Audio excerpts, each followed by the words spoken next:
Now we will discuss trace caches.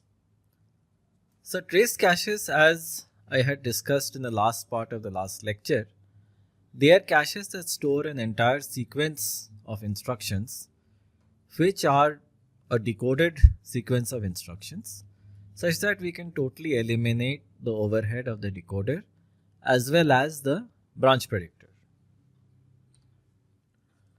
So how does the execution of a typical program proceed?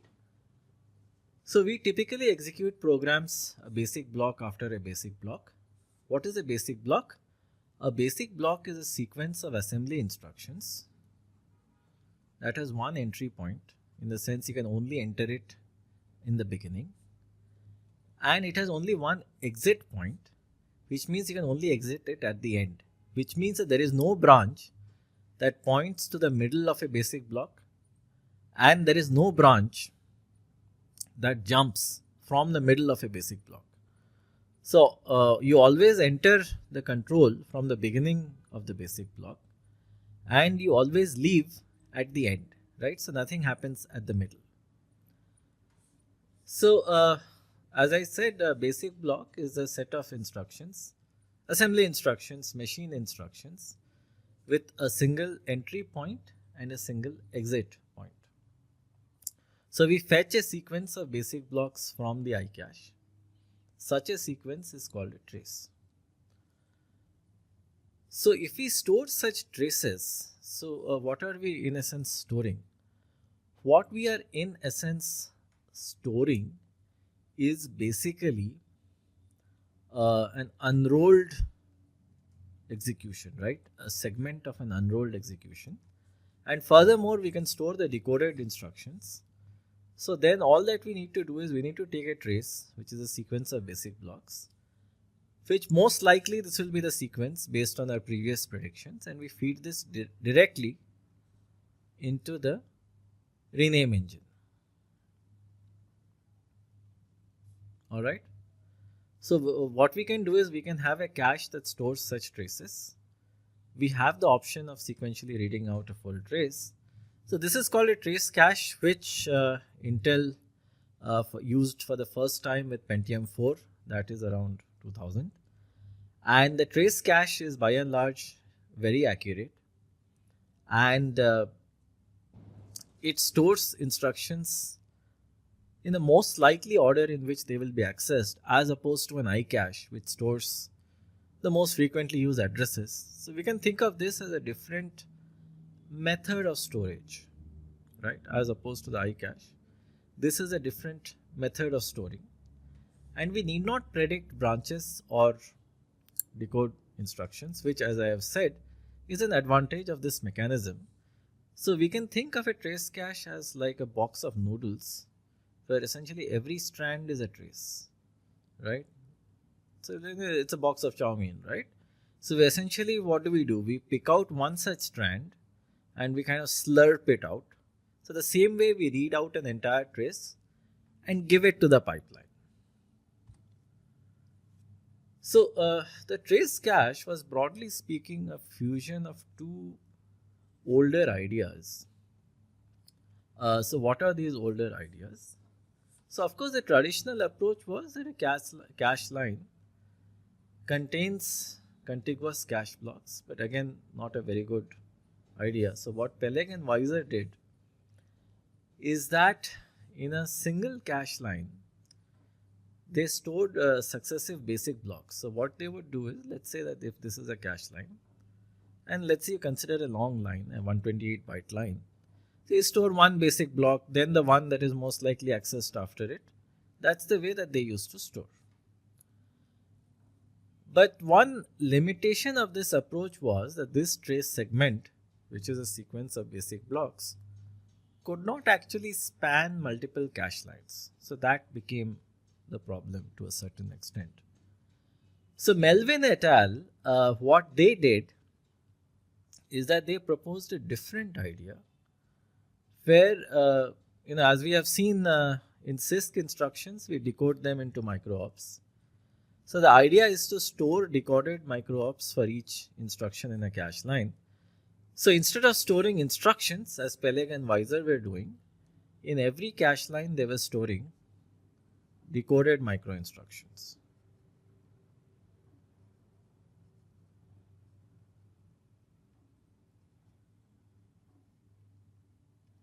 Alright. So the idea here is that we store the decoded micro instructions such that the next time we don't have to use the decoder. So this is like an advancement over pre-decoding, something that we had studied way back in chapter 3. So can we combine and augment these solutions? Well, the answer is yes, and that is how the broad idea of the trace cache was born. So the structure of a solution is like this. Let us consider a trace and let's assume that it consists of multiple cache lines. So in this case, we are talking of a long trace that combines both the approaches. So in this case, we can have multiple cache lines. And we can say that a trace kind of spans through all of them. So this is like a linked list of cache lines where each line is a trace segment. Broadly speaking, this is what we want to construct. So we need a new method to place markers, a single marker actually, to terminate a trace and start a trace. So any trace, the way that we would see it, would consist of a trace head, a set of trace bodies and a trace tail. And they would essentially be a sequence of cache lines in the iCache, because we are fundamentally not changing the organization of the iCache, right? So that is not changing per se. That is not changing. So because that is not changing, we need to construct a linked list out of what we already have. So the basic structure of a trace cache, this is the way that it would look. That we will have the same data array and tag array. So let's not worry about these terms for the time being. Right. So micro ops, of course, this is something that we know, which comes out of the data array. But for the rest, let's not worry about NLIP and micro IP for the time being. But we have a controller. In this case, the controller is smart because the controller is something that needs to implement the trace cache. So it has to be smart. And we have a fill buffer that locally constructs a trace segment. And once the trace segment has been constructed, the trace segment is transferred to the data array primarily, but an entry is also made in the tag array. So this is broadly speaking an overview of the trace cache, and let's get into the details. So now we will discuss what exactly is stored where. So here is the broad idea, right? So pretty much every cache line stores a trace segment. So let us divide the cache, or let us visualize the cache set wise. So let us assume that each row is a set, and within each set, this is a 4-way associative cache. So we have 4 lines in each set.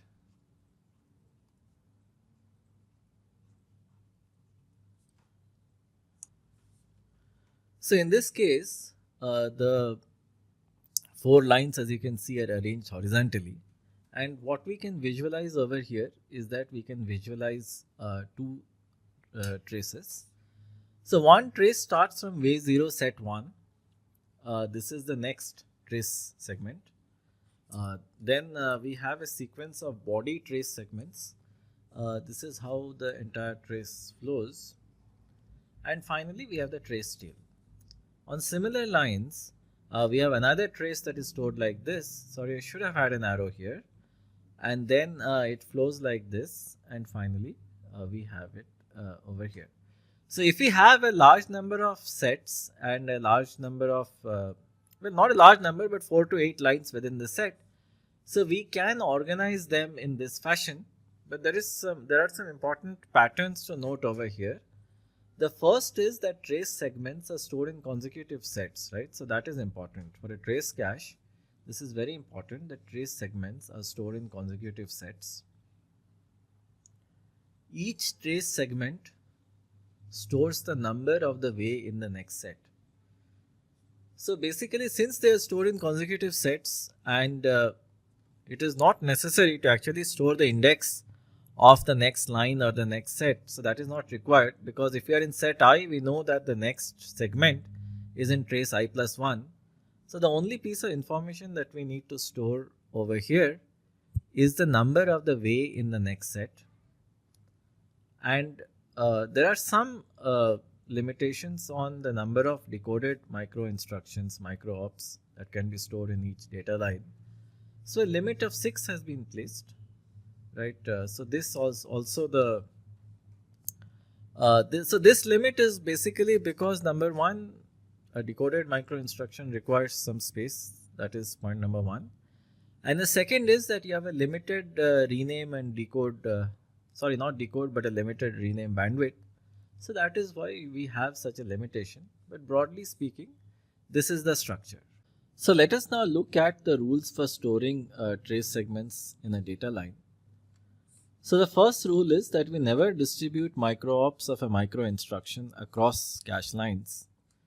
So it is never the case that a single micro op is partitioned. A part of it is there in cache line 1 and a part of it is there in cache line 2. So that is never the case. The second is that we terminate a data line if we encounter more branch micro ops than a threshold. So this we have already discussed. The threshold is 6. And of course this can vary with the trace cache design, but the important point is we have a limit on the maximum number of micro ops per line, and also a single micro op is never split. The other is that the trace creation process is terminated upon the following conditions. When you encounter an indirect branch, so what is an indirect branch? It is where the target is stored in a register.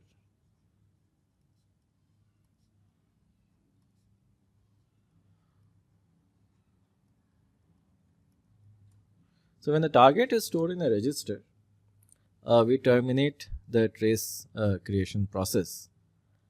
And this is primarily because any branch misprediction either in the outcome or in the target will in any case terminate the trace. And since indirect branches targets are hard to predict, it's a much better idea to terminate the trace when you encounter such an instruction. The other is that if there is a branch misprediction or an interrupt comes, then also it is terminated. And also there is a maximum length of a trace, which is 64 sets. If this is reached, we don't lengthen the trace anymore. So this puts a maximum limit on the size of the trace, which anyway should be there because our branch prediction methods have finite accuracy, have limited accuracy. So this anyway should be there. So now let's look at the tag array. So in the tag array, we have the following fields. Let's look at one after the other. So one, of course, is the tag, is the regular tag. Then the valid bit, which means whether the entry is valid or not. So nothing, no surprises in this. The next is the type. So the type is essentially the trace segment type. It can be a head, a body, or a tail. So this information is kept over here. The next is next way, which is the index of the way for the next trace segment. So we know that trace segments are stored in consecutive sets, and each set contains multiple ways. So we want to find out the index of the way in the next set or previous set. So it's a doubly linked list in the sense there is one pointer to the next and one pointer to the previous. So we have a pointer to the next way and the previous way. NLIP is the address of the next CISC instruction. So this is required internally because we would like to know which actual CISC instruction the current one is and the next one is. So also this information is kept because we also want to have address information with the trace because this is important. Many instructions such as load effective address require it. And we also have micro IP, mu IP, which indexes into the table of micro instructions. Just in case we have these complex instructions which cannot be decoded, but we need to read the microcode table. So this is an index into that table. So as we see that when we are looking at a practical system, which is Intel's trace cache, and by the way, most of you are I'm sorry, all of you are encouraged to read Intel's original patent on trace caches. So this has all the details. So what is being presented here is somewhat at a high level. So nevertheless, the key point is that we do store decoded instructions, but occasionally there is a need to go into the table of micro instructions. Hence, we have this pointer. So let us look at a few state diagrams of reading a trace. So we start from the head lookup state, where we are trying to find a trace head. So we search for the head. When we find the head of the trace, we go to the body lookup state. So in the body lookup state, we keep reading trace bodies. So let's say that there is a miss in the sense that a trace segment is evicted. So we are not able to find the next body of a trace. We go to the body miss state, where again we essentially start a new trace from there because the entire trace could not be read. However, if that is not the case, we keep on reading the trace until we reach the tail. Another exception is possible at the body lookup state, which is if we reach a complex instruction, which is something where we will not decode it, but we will rather read the microcode from a microcode table. So in that case, we read the micro instructions and then we return. We come back to the body lookup state. So this is where the micro IP pointer is useful. And after reaching for the tail, we again search for the next head of the trace and we again read out the next trace. Alright. So this is a simple idea. As I said, let's look at it as a box of chow mein, where essentially these are the traces. And the way we have implemented is that each row is essentially a set and traces are stored in consecutive sets. So you just store the number of the way in the next set. So it's actually a doubly linked list, such that you can know about the current segment and the previous segment as well. For creating a trace. So for creating a trace, what we do is that we, along with the trace cache, we have a regular iCache as well. So the processor diagram is that we have a trace cache, which we prefer, right, because it is faster, but we have a regular iCache as well, right, which is connected again to the memory system. So we fetch instructions from the iCache, we wait for their micro ops to come, and then the micro ops are temporarily buffered in the fill buffer. So if you would recall several slides ago, when I had showed the system diagram, I had showed the fill buffer where the micro ops come and they are temporarily stored there, right? So we reach the bypass micro ops stage. So then this is where we are kind of buffering them in the fill buffer. From this state, there are two transitions. So let's first take a look at the normal transition, where we encounter a trace segment end condition, which is one of the conditions that I showed earlier, where let's say, we have filled up the line with a sufficient number of micro ops. Then we transfer it. So we transfer it to the trace cache. And if the trace has not ended, this process continues. So this loop over here continues. The other transition from this state can be when we encounter a complex CISC instruction.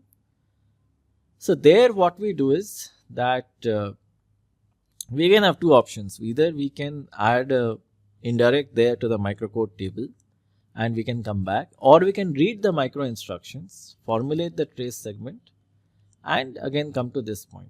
So this of course would depend, and Intel has not released a lot of details of its patent in its patent, but what computer architecture sense would tell me what should be done is that we should take a look at the CISC instruction.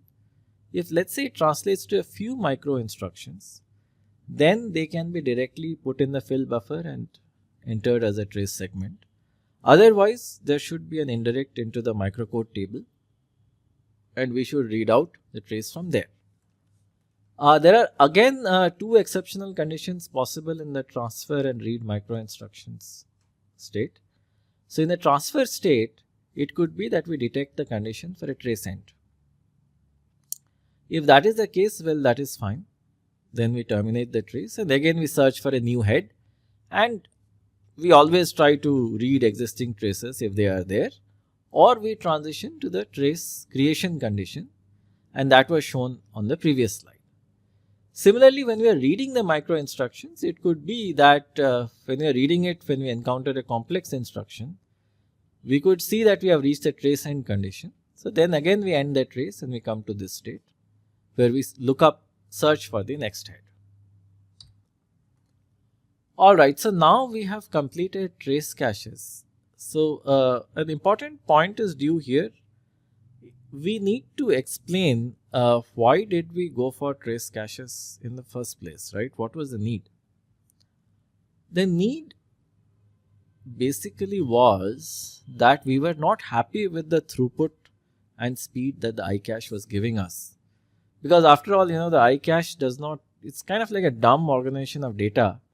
So we looked at a much smarter organization where we store data as traces and we kind of read out these traces, right?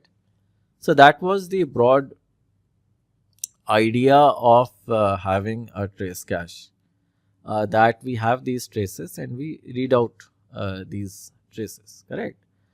But trace caches are a worthy idea, but something that is much more popular and I would say far more popular and used are the prefetching techniques, where we try to guess the addresses that we will access later in the future, and we try to fetch the data corresponding to those addresses. They can either be instruction addresses, as you can see, or regular data addresses. So let's look at misses in the caches. So if there is a miss in the iCache, it's actually a very serious issue, because the first part of the pipeline is the in-order part, and a miss is expensive. So these misses cannot be hidden. So if there's a miss in the L1 cache, well, then we'll have to go to the L2 cache. And the L2 cache access latencies, as you will see in the next chapter, where we'll discuss the NOC, they can be reasonably large, like 10 to 50 cycles, right? They can be large latencies. So because of that, we would like to avoid L1 misses as much as possible. And we would definitely like to avoid L2 misses, because an L2 miss would again lead to hundreds of cycles of wasted work, no work basically. IPC will suffer. What is the solution? Prefetch memory addresses, which means predict memory addresses that will be accessed in the future. Fetch them from the lower levels of the memory hierarchy before they are actually required. So what we do is that at some point we have a prefetch instruction a prefetch message that goes to the memory system. It comes over here, and it should come just in time, not earlier, not later, but maybe slightly earlier before it is actually used. Because if it comes in very early, let's say if it comes in over here, it means it will displace some useful data from the cache, so it will increase the number of misses. If it comes in too late, it means we still have to wait for this duration, right? So that is not useful. So it should come in just before the first usage. So the broad idea is that we find patterns in the iCache access sequence. We leverage this pattern for prefetching, right? So we learn a pattern and this pattern is leveraged. So as I discussed, what are the two precautions that we need to bear in mind? That we do not prefetch too soon and we do not prefetch too late, right? So those are the two mistakes or the two bad things that can be done with prefetching, which is that we either prefetch too soon or we prefetch too late. So let us look at one of the most basic instruction prefetching algorithms, which surprisingly works very well. The pattern is spatial locality. So if cache line X is accessed, there is a high probability of accessing lines X plus 1, X plus 2, X plus 3. This is primarily because of spatial locality, that we access one line, then the next, then the next, then the next, and so on. So the code of most functions typically spans multiple cache lines and we have spatial locality. So because we have spatial locality, this works. How do we use or leverage this pattern?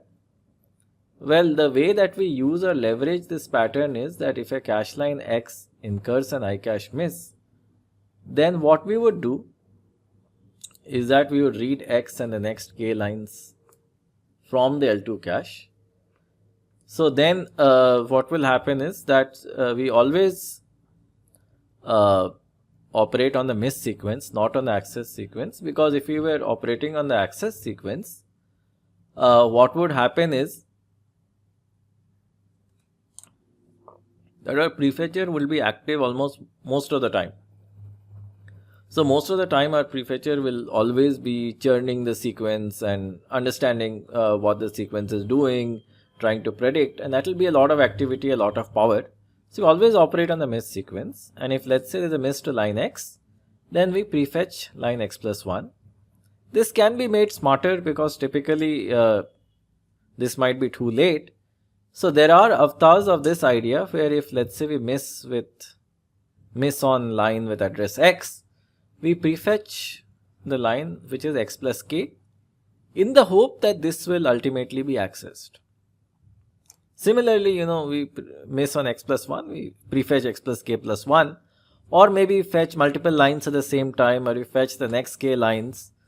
There are numerous variations of this idea, right? So this idea has a lot of variations, and it needs to be found out from simulation studies which one is actually the best, because in every pattern we are trying to use spatial locality, but the spatial locality across programs may differ, and we need to find the best possible way of doing it. So there are a lot of prefetchers that dynamically tune these parameters k and so on, such that we are able to fetch the correct data, and the correct data also arrives at the right time. So clearly if k is too high, we will prefetch a lot of useless data, not a good idea. And the most important point you need to keep in mind is that almost all prefetching algorithms operate on the miss sequence, not on the access sequence, right? So the sequence is always the miss sequence, right? You miss on one line, you predict that okay, another line will miss, so you go and prefetch it. Next line prefetching is still only for the next line, so in a sense its reach is limited, so it's not really that smart a scheme. A slightly smarter scheme is Markov prefetching. In this case, we will have iCache miss sequences that are not necessarily two contiguous lines, and they will have high repeatability. So the typical miss sequence of a core would look like this, that if we miss on line x, most likely the next miss will be to y, again x, then y. And x and y need not be contiguous, right? So this can be, let's say, one function call over here, it calls another function over here, there is one miss to a line over here, another miss to a line over there.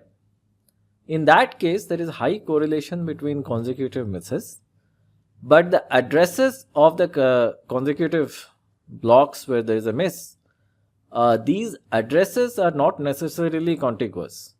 So one can be address x, other can be another address y. But the moment that the processor sees address x, it can immediately start the process of prefetching y, because it remembers these correlations. So this is similar to the idea of a Markov chain, mathematical construct that we have in probability. So a Markov chain can be used here also, used here as well, for recording these correlations and for using these correlations for instruction prefetching. So what do we do? Well, we record the iCache miss sequences in a table. Given that line x incurs a miss, we predict the line which will incur a miss next. So what we do is we have a Markov table which says that look, line x had a miss. So then we'll have a set of options. So after x, the next miss was to y, this was recorded 3 times. The next miss was to z, this was recorded once. We could have a few more such columns, and pretty much the frequency will change, may change over time, because the behavior of the program may change. But regardless of the fact, the table will capture this behavior. Now what we can do is that when we see x, we just need to access this table and find the entry with the largest count and prefetch that, because most likely that line we will miss next. Of course, again, variations of this are possible in the sense we can prefetch both y and both z, possible, right? So I'll not discuss the variations, but I think we are in a position where we can appreciate the pros and cons of each variation, right? So I have a rectangle around the higher probability miss, which is to y, that has the higher probability in this case. But so these counts will saturate. We need to periodically decrement them. So we have seen a similar pattern in other chapters and sections as well. So this is what is going to be used here also. Markov predictors part 2, well, instead of having a single history predictor, we can have an n history predictor that takes the last n misses into account. So this will just complicate our table. So this will say that look, if misses are to x, y and z, where x, y and z stand for 3 different addresses, then the next miss will be to line u. So this is again, we can think of in probability as, we are looking at the joint distribution of this. And so we are looking at the conditional probability that given what is the probability of a miss to line u, given that we have seen this sequence, and we will choose that line which maximizes the conditional probability. So wherever there is a miss, of course, we access a prefetch table. We find the next few addresses to prefetch, and we update the frequencies of the entries for the last n-1 misses. We send all the prefetch requests to a prefetch queue. The prefetch queue stores all the prefetch requests that need to be sent, but clearly these are low priority messages as compared to, let's say, an actual miss that happens. Nevertheless, gradually the prefetch queue is drained, which means that requests are sent to the memory system. The requests are serviced and then they come back. Now let us look at a still more advanced method of instruction prefetching, which is called call graph prefetching. So we can say that the function call sequence is broadly predictable. The basic block sequence is also predictable, but the function call sequence is even more predictable. So if we operate at the granularity of functions, we might get a better prefetching outcome. So we can leverage this pattern. We can predict and prefetch the function that we call next, and then we can fetch all the basic blocks that are a part of the function. So recall that we had studied basic blocks when we were discussing trace caches. So let me take a simple code snippet from the code of the Linux genome toolkit. So what this does is that when we are trying to show a screen, right, any screen in the genome toolkit, GNOME toolkit, we first call prepare window, which so it's not exact code, but it is kind of inspired by what happens. So in prepare window, we set the buttons and text boxes, which are different functions in their own right. Then we update the window with whatever recent information that we have. And finally, we clear it, right? Finally, we clear it if we want to redraw something else. So there is clearly a call graph where each node is a function and each edge is an invocation of a child function. So show screen first calls prepare window, then update and then clear 1, 2 and 3. And prepare window calls set buttons and calls set text boxes, first 1 and then 2. So what we can do is that there are two variants of call graph prefetching. One is in software and one is in hardware. So we can do it in software first. So this would require compiler intervention. So what the compiler would basically do is that it would add instructions to the code where the instructions will go to the memory system and prefetch instructions and prefetch the data for instructions. So almost all instruction sets have such prefetch instructions, and so you can look at gcc intrinsics.h on Linux. So it will show you built-in macros that can be used to issue such kind of prefetch instructions. So broadly speaking, what the compiler would do is that when we are entering the show screen function, it will prefetch the first function. After we return from the first function, it will prefetch the code of the second function. And after we return from the second function, it will prefetch the code of the third function. So the compiler will essentially analyze the code, all the code, and insert prefetch instructions for fetching the code of functions that will be invoked next. And what this is going to do is that this would really reduce the time that we spend on misses. Because recall that the argument that we have been making is that instruction misses are far more expensive than data misses. The reason is that if there is a miss, if there is a data miss, we'll always have other instructions that can be executed.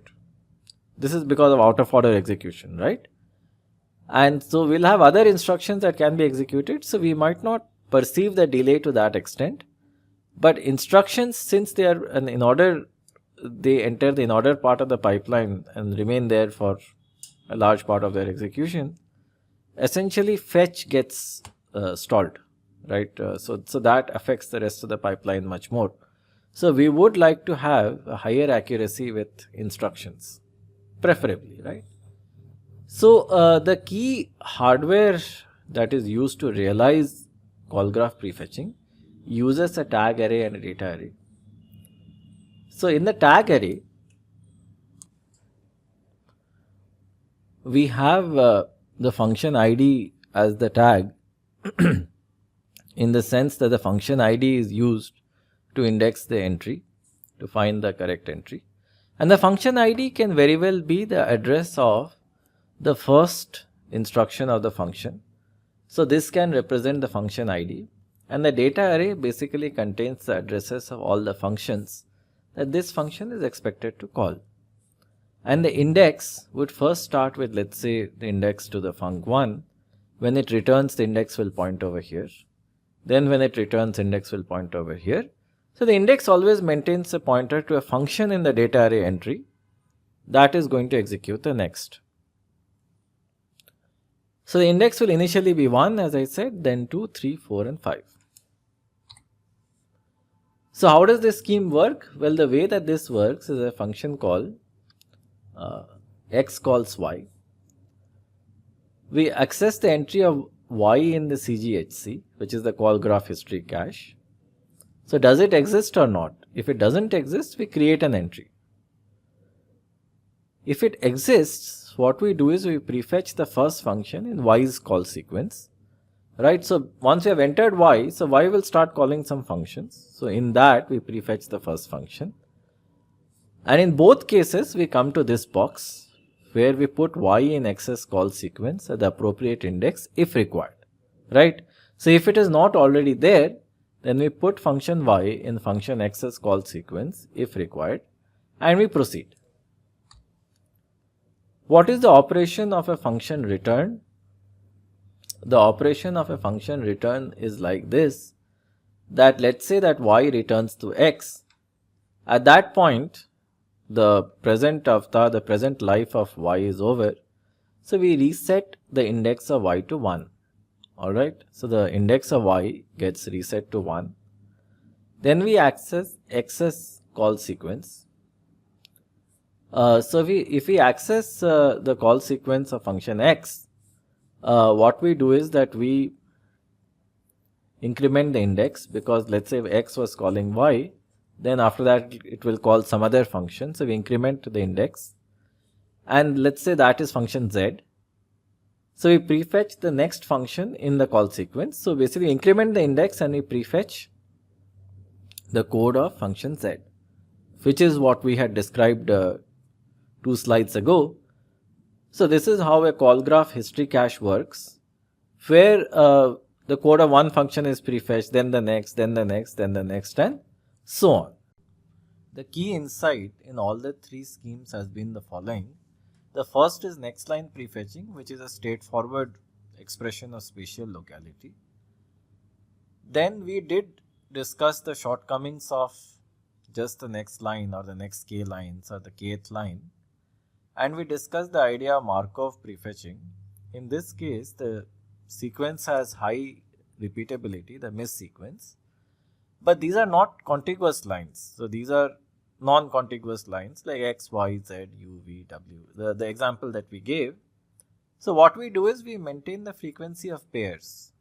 So it could also be n previous misses and the next miss, or we can make it generic. We can make it more generic. We can say n previous misses and m subsequent misses, right? Where n and m can both be greater than 1. So we can make it generic. Different variations of this idea are possible.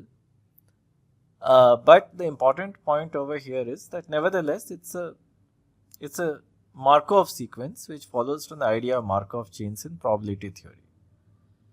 Then we discuss the idea that instead of having prefetching at the level of instructions or basic blocks, can we look at a higher granularity where we fetch directly at the level of functions. So that is where we started tracking function calls, and then we prefetched entire functions in one go. So unfortunately, this is still not enough. So we have seen a higher granularity where we have moved above functions and we have looked at traces.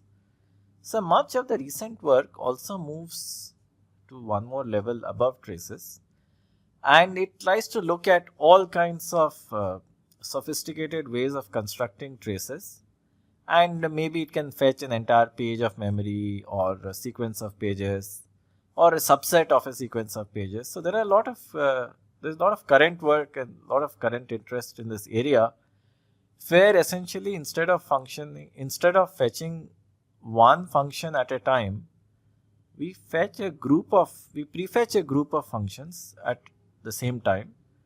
So this helps increase the efficiency substantially of the entire processing system, and it reduces the miss rates quite a bit. So this is where I would like to terminate as far as instruction prefetching is concerned. Let us now discuss data prefetching. So instead of instructions, the idea now is to prefetch data. So the important distinction that is being made over here is that instructions are fetched into the in-order part of the out-of-order pipeline.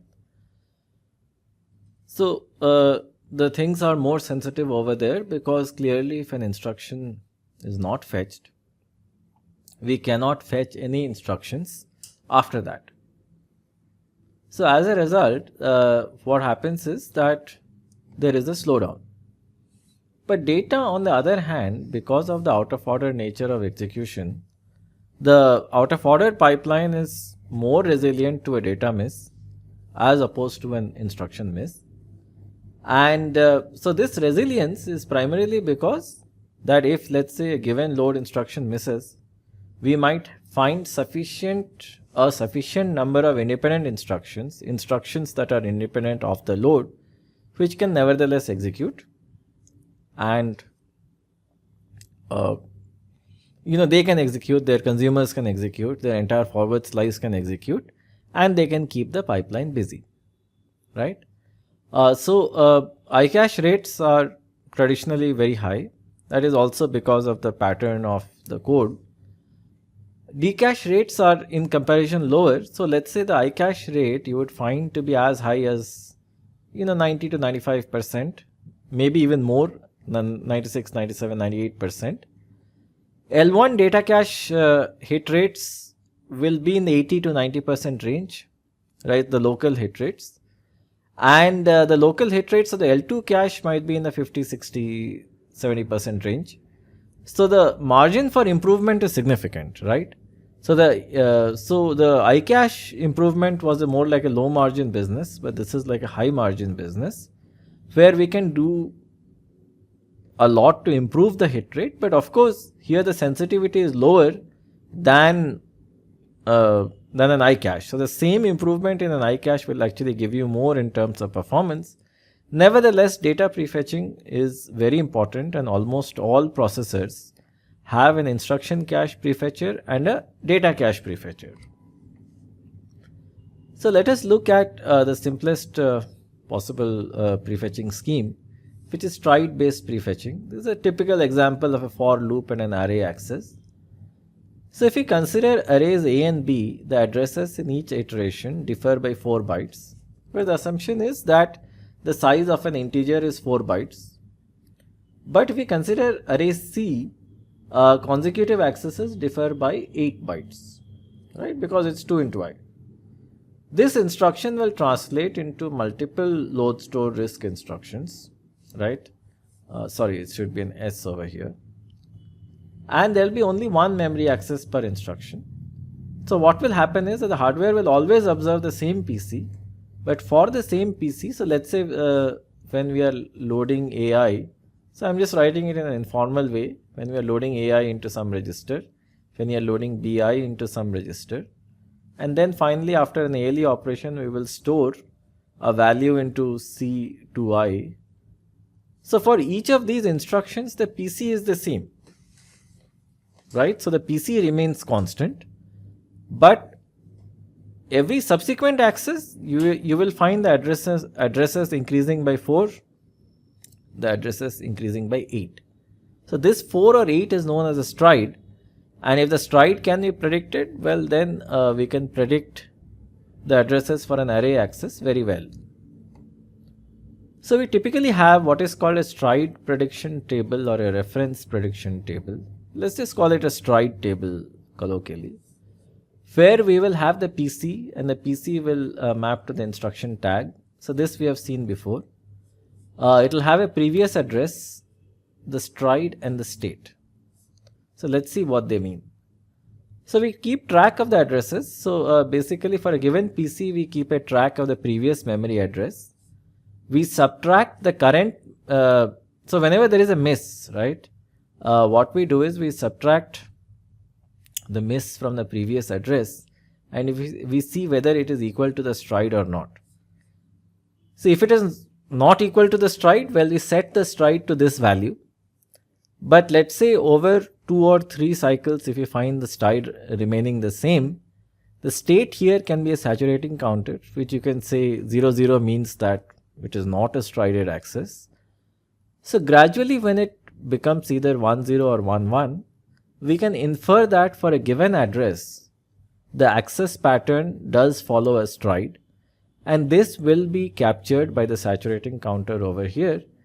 And once we are sure that for a given address, the access pattern does indeed follow a stride, what we can do is that the next time that we fetch the PC over here, we will know the previous address. We just add the stride to the previous address.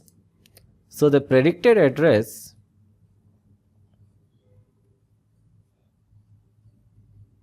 is equal to the previous address plus the stride, right? So whenever we encounter this program counter, in the sense we fetch it and we see that the state is steady in the sense that we are following a strided access pattern, what we do is, well, we just add. So the state is not added into the adder, but it only determines whether we will add or not. We add the stride to the previous address, and that becomes the address we need to prefetch. Alright. So this basic piece of hardware will take care of most strided access patterns. A few extensions. Well, how many iterations do we prefetch in advance? So what we can do, so we can make this smarter. What we can do is that, look, if the previous address was something X and the stride is S, so instead of just prefetching X plus S, we can fetch X plus KS, right? So then what will happen is that we can dynamically adjust the distance between when we issue the prefetch instruction and when we receive it. So this distance can be dynamically adjusted. So one way of scientifically doing this is to monitor the number of cycles between when a line is prefetched and when it is used. So basically this, and then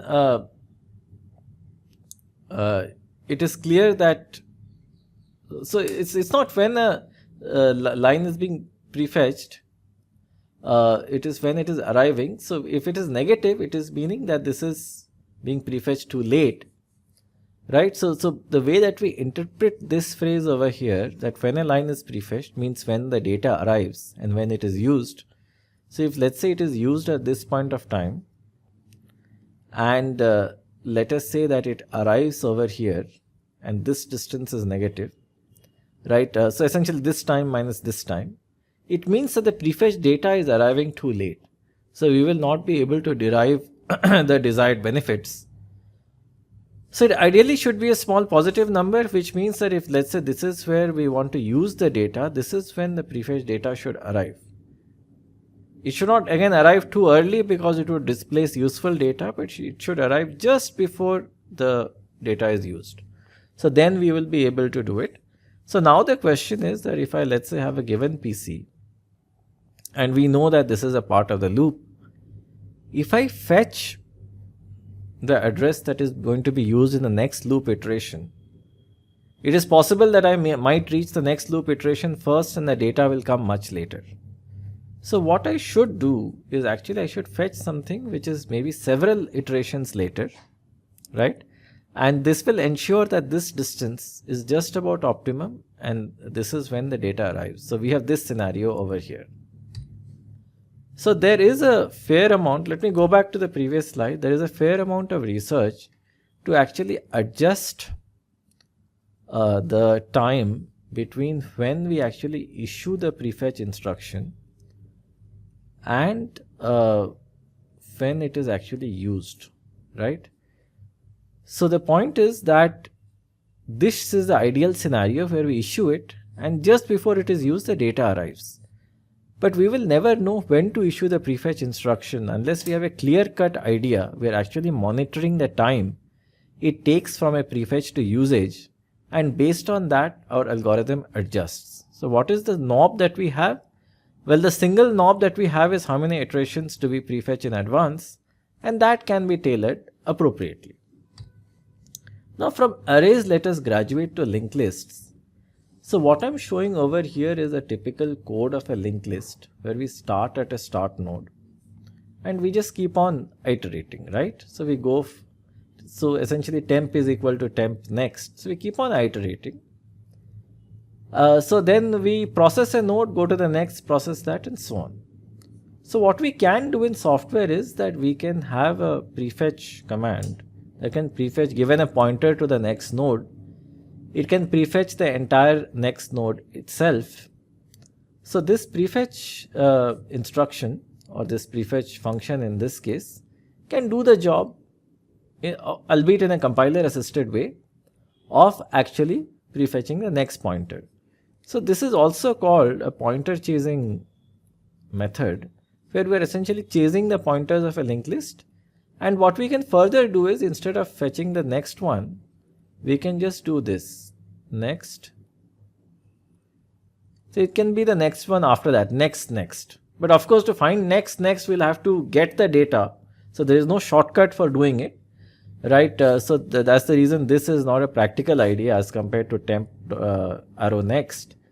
But the point is, if we have some data structure that just has this pointer but does not have the data, some sort of an indexing data structure, then this can be done and we can prefetch nodes of the linked list that we are going to access in the future.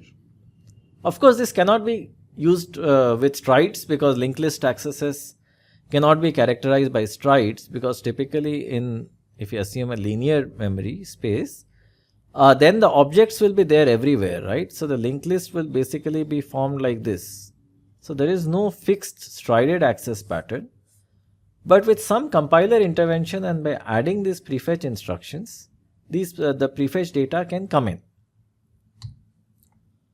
What happens when we do incorrect prefetching? Well, we have discussed this many times. Prefetch too early displays useful data, prefetch too late, there is no advantage.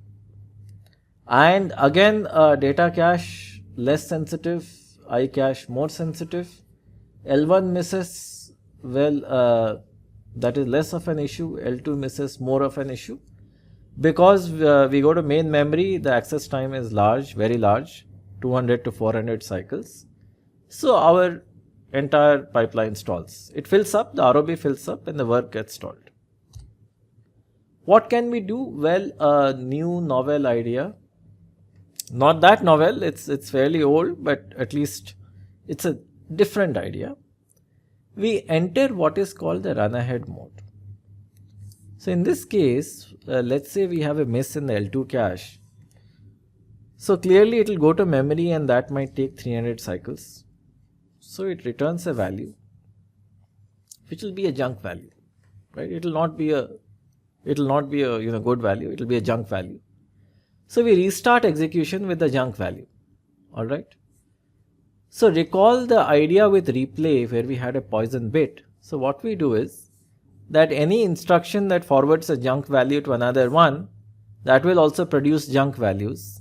So its entire forward slice will essentially produce junk values, similar to the idea of poison bits. So why are we doing this? Well, we will see in a second. But the key idea is that if we miss in the L2 cache, it's a long latency miss, no problem. What we would do is that we will simply get the data, set a bit, say it is a junk value, propagate it to its forward slice. So we'll nevertheless still have a lot of instructions in the pipeline that can be executed correctly because they are not in the forward slice of the mispredicted load, right? So you'll have a lot of instructions outside it. If we allow them to execute correctly, in effect what they will do is that they will train all the predictors and also they will prefetch data, right? So they will access data. Accessing data means that pulling it from the lower echelons of the memory hierarchy to the upper echelons, upper levels. And so effectively, even if we are running in this special mode, so what do? We have regular execution, we encounter an L2 miss. Then what we do is we move in a different trajectory, which is a run-ahead mode, until our L2 data comes back. Till that point of time, we don't do any useful work in the sense we don't update architectural state, but we execute those instructions that are not there in the forward slice of the load that returned a junk value. They nevertheless do have an advantage, and the advantage is that they do the job of training the predictors and prefetching. Once the real data comes, we restart regular execution. So what do? We flush the instructions in the forward slice of the L2 miss. So either we can flush the large part of the pipeline or only those instructions that are in the forward slice. We re-execute them using a replay mechanism. And we resume regular execution. So this was regular, this was run ahead, right? Regular, run ahead and regular. So by doing this, we prefetch data and train our predictors. A few more details. So before entering the run ahead mode, we take a checkpoint of the architectural register file, the branch history register, return address stack, such that the run ahead execution doesn't necessarily corrupt them. Right, so we do take a checkpoint of these things. Then we enter the run ahead mode. So whenever we read a junk value, we add an invalid bit. All the instructions in the forward slice have an invalid bit, the in value similar to the poison bit. So now there's the important question that we ask, that do we restrict the invalid values to the pipeline? What if there is a store that is storing an invalid value, storing a junk value? What do we do? So this is the typical architecture where we have pipeline L1 and L2. So if we restrict the changes to the pipeline, well then we nullify all the stores. We don't write anything to architectural state. If it is still the L1, then that's okay. We can have invalid data in the L1 and then it can be read back from here. But we do not allow any invalid data to go to L2. Right, because that would involve a massive amount of state management. And once we return from the run ahead mode, so we do have something called a flash clear mechanism. The details are there in the book, where all the invalid lines can just be marked to be invalid, right? They're just not valid, right? So we can simply ignore them. So both the options are possible in the sense that we do not allow any writes to the memory in the pipeline. We just kill all the stores that are invalid. or we allow some junk data to come to the L1 cache, particularly if we are predicting the value of the L2 miss, and then we allow it to proceed in the hope that maybe some good would have come out of it, right? At least, and that good would be seen in the enhanced accuracies of predictors and also in prefetching, right? So both the options are possible, and the trade-offs need to be well understood. So let me put it, the trade-offs are important of which one to choose. So there is a need for deeper thinking over here. So if we take invalid values till the L1 cache, if we use a traditional L1 cache, there will be some problems. We need to maintain both in and non-in data together. They might be on the same line as well, right? So it can be in a 64-byte line. 4 bytes are valid, 4 bytes are not valid. So one simple solution is that don't have all of this complexity. Have an additional run-ahead cache that contains only invalid data, right? Only invalid data is kept there. That can kind of solve your problem to a certain extent. That this is the pipeline. We'll have a regular L1 and run-ahead L1. And the run-ahead L1 will be used in run-ahead mode, particularly for invalid data. So Runahead L1 cache, more details. A store might have the in flag set for two reasons. Its address is invalid. Then you ignore. So then it's wrong and let's ignore. A store's data is invalid, but then we should not ignore. What we should do is we should access the Runahead cache, and at the same time we should also prefetch. Because since the address is correct, the data is not correct, at least we should prefetch. So the job of prefetching would be to bring the block closer to the core, which means bring it to the L1 cache. This should definitely be done. We should perform the store. We can keep additional state per line where we can mark those invalid stores as inf. So in a single cache line, it's possible parts of it might be invalid, parts of it might be valid. So then when the run-ahead mode returns, some state management has to be done. Loading a value, loading a value will be the same. First try forwarding in LSQ. If it's not possible, we access the run-ahead cache and L1 cache in parallel, but of course the run-ahead cache gets preference. We load the data. If the data is invalid, we mark the load data as invalid. Right? So otherwise we load data from the L1 cache. And if there is a miss, so by the way, there is an important point to put over here, that invalid data is only restricted to the run-ahead cache. It never enters the regular L1 or L2 cache, right? It's only restricted to that point. It's only restricted to the run-ahead cache. And if there is a miss, then we is the same as prefetching. We'll load data from the L2. In a sense, we'll bring it up. Operation continued. We keep fetching and retiring in run-ahead mode instructions. All the instructions before the speculated load, the one that missed in the L2 cache, they will retire. After that, all instructions enter the run-ahead mode, which means they will not retire, they will not commit. As we fetch and execute more and more instructions, in a sense we are doing prefetching.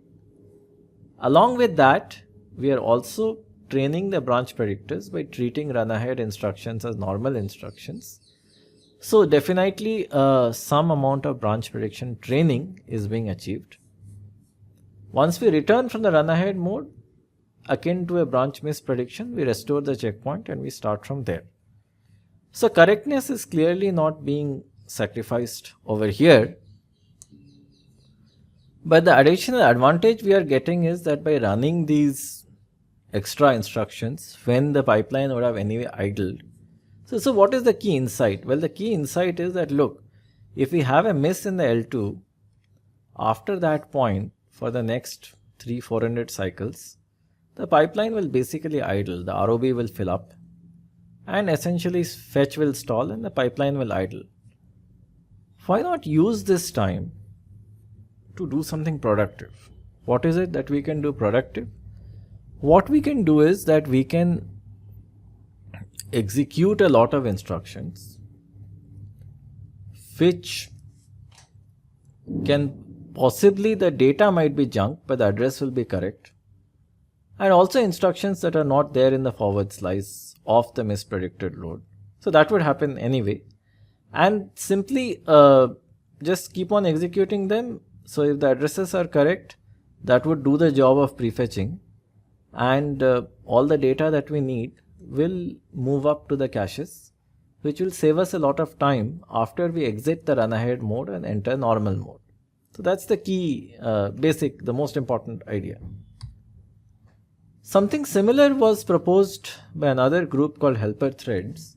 So here, of course, we have multiple cores, not a single one. So in a multi-core processor, when you have multiple cores, we can spawn threads or lightweight processors in other cores. So if you have one thread over here, we can spawn another small thread over there. So let us assume in the program, there are some of these load instructions that are kind of prone to misses, right? They often miss. So for this load instruction, we can have a backward slice. The backward slice is a set of instructions that compute the address of this load. This backward slice can be moved to a separate thread on a separate core, right? So we can move the instructions and their data. This can be moved. The separate thread can then execute the backward slice in parallel. So there is no correctness or performance issue over here. That's happening separately. The computed address can then be prefetched, right? So we can kind of tag some of these critical loads might require compiler support or might require a profiling run, which is an earlier run to identify the loads that were very hard to predict. Their addresses were very hard to predict. For each of them, we can store this small backward slice where we can just compute the address and prefetch it, right? So essentially for every load, we kind of run a small nano program to compute its address and it's prefetched in parallel. So the idea of helper threads is pretty popular. I am at least not aware of any processor that directly uses either run ahead execution or helper threads. But it's a pretty promising idea, and different avatars of it have influenced different design decisions over the years, and they might become much more popular in the coming years. And the other thing is that many of the tricks that are there in current processors, these are actually not disclosed to the public. So they may very well be there. It is just that we don't know. Finally, the conclusion. So this is the slide we all like to see. This means it ends a chapter. So let's quickly conclude and be done. Caches are divided into a tag array and a data array. We discussed the three most important kinds of caches: fully associative, set associative, and direct mapped, where set associative is by far the most common because it has the benefits of both the designs. We use the Elmore delay model to estimate the latency and power consumption of large structures within the caches: wires, sense amplifiers, data arrays, tag arrays. Caches use a variety of optimization techniques: pipelining, non-blocking execution, wave prediction, tiling, etc. They have their limitations in terms of their miss rate. So trace caches are used. So it's kind of like a smart cache that stores an entire trace of decoded instructions such that we can bypass both the predictors as well as the decoders. And finally, regardless of trace caches, we do need an instruction prefetcher and a data prefetcher, where the prefetched data has to arrive at the right time, which is just before it is used. It should not displace useful data. And instruction prefetching is sensitive in the sense we expect high hit rates. Data prefetching, for L2 at least, the hit rates are low. But again, there is a huge margin for improvement. And we basically need to predict the instructions in the future and fetch them. For many access patterns like arrays and so on, it is easy. But for linked lists and many other irregular data structures, even these doubly indirect arrays, right? Something like this. These are hard.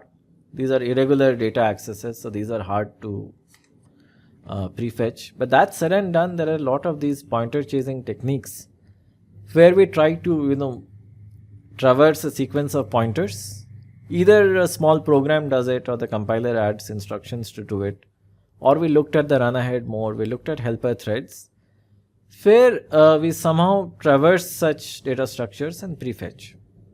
Right? That's the broad idea. So now we have finished chapter 7. That should give us a big smile. The next chapter would be the chapter on the network on chip NOCs.